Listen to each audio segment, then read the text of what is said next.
m'appelle Catherine Millet et je suis née en 48, en avril 1948, c'était il y a longtemps, ici à Bois-Colombes. Et on est là devant cette gare qui a beaucoup compté pour moi, évidemment, lorsque j'étais enfant et surtout adolescente, parce que, bon, désolée de dire ça d'emblée, mais c'était l'échappée, quoi. On allait à Paris, on allait découvrir d'autres horizons, comme ça, à Paris.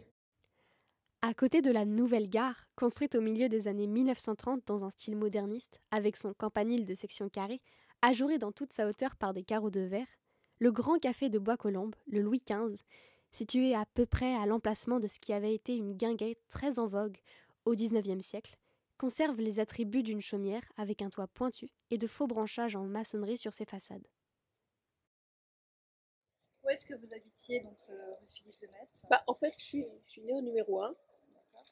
Si je me souviens bien, c'était au troisième étage, il y avait un petit appartement. On vivait dans un 2 pièces, quelque chose comme ça. Et puis, j'étais l'aînée, j'ai eu un frère, et donc c'était devenu un petit peu étroit, et nous avons déménagé au numéro 3. On n'est pas allé très très loin. Et cette fois-là, c'était merveilleux parce que c'était au septième étage, au dernier étage, avec deux grands balcons. Enfin, à ma taille d'enfant, c'était des grands balcons. Et ça donnait comme ça sur le ciel et tout ça, c'était formidable. Et du coup, dans cette rue, comme ça, un peu triste, un peu étroite, en fait, j'ai inscrit de très bons souvenirs, voilà, de rêves. Sur la partie arrière, ça donnait sur les toits très très loin, comme ça. Et du coup, je pouvais faire aller l'imagination, quoi. Lorsque du balcon nous plongions le regard vers la rue, celle-ci ressemblait à un lac d'ombre au fond d'une douve profonde. De toute la commune, la rue Philippe de Metz est la seule qui soit entièrement délimitée par des immeubles, tous également hauts, alignés, presque identiques, construits à la fin des années 1920, une forteresse en somme. Jusqu'à aujourd'hui, Bois-Colombes a conservé son aspect bourgeois bucolique. On ne compte pas les avenues et les villas qui sont en fait d'étroites allées traversières, isolant de la circulation des maisons particulières. La plupart des rues sont bordées de grilles de jardin qui disparaissent par intermittence dans les haies plus ou moins mitées de troènes ou de thuyas. Le désordre de la végétation laisse deviner que ces jardins sont anciens. Donc ça, c'est la première école que j'ai fréquentée.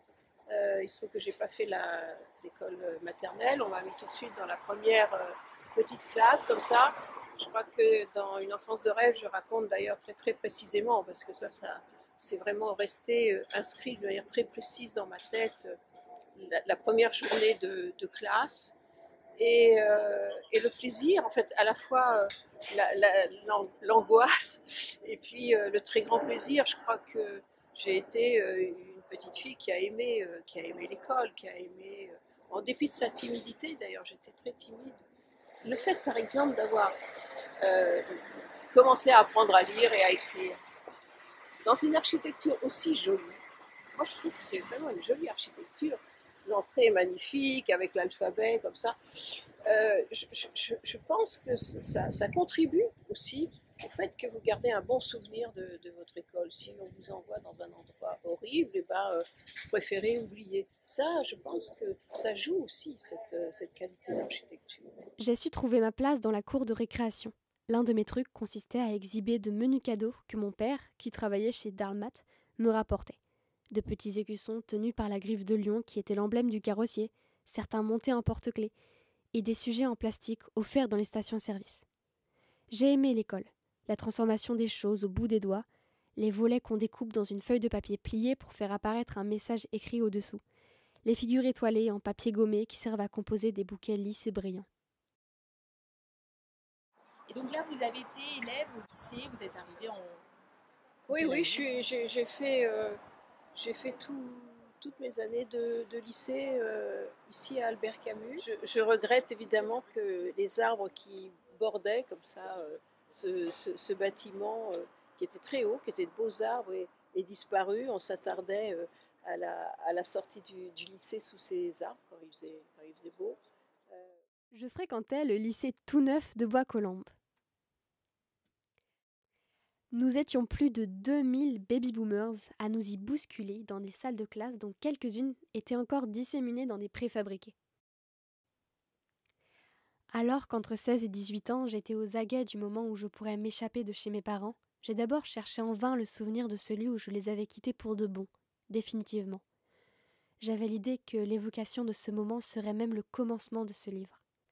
Si bien que lorsque je me suis demandé si j'avais franchi le seuil de l'appartement de la rue Philippe de Metz en me disant « Voici la dernière fois que je le quitte en tant qu'habitante », je me suis trouvée devant une lacune de la mémoire.